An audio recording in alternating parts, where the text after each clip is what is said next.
aya d'avant o petit sikoyo tokomoke 16h oyebi ke journal lelo susu eleka mbongo wana eya te garson aza lokute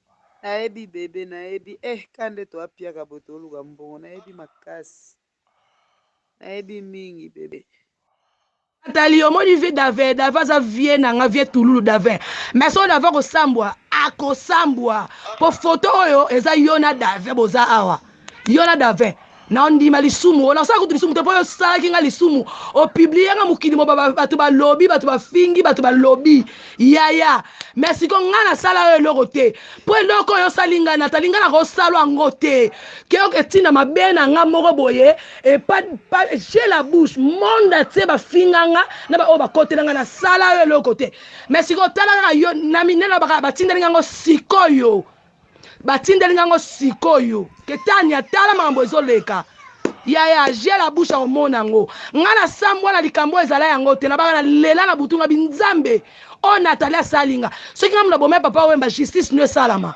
justice ya nzambe yango esalami Davin nga déjà nayebisaki yo naza na posa ya $1000 fille wana Nathalie déjà atindeli nga baelema na otu bavideo bafoto donc soki $1000 eza te nga nakotisa yango internet parce que nga naza na posa ya mbongo nga naosala mosala na ngai donc luka osolola na ngai mpona boma dossier na yo donc se mbongo eza te nga naosala mosala na ngai ya Nathalie Mboui, bonjour.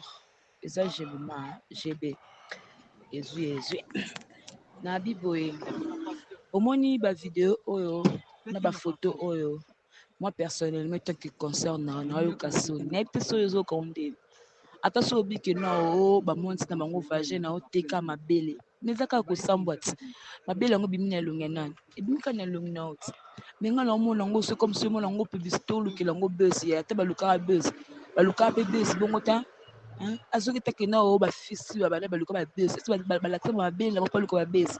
Na ko finga na nde esala ngo ba buzz na bango wana. Aluki mo artiste mo misa munene bani ko finga e efuli. Aluki mo mutu bo afingi e efuli.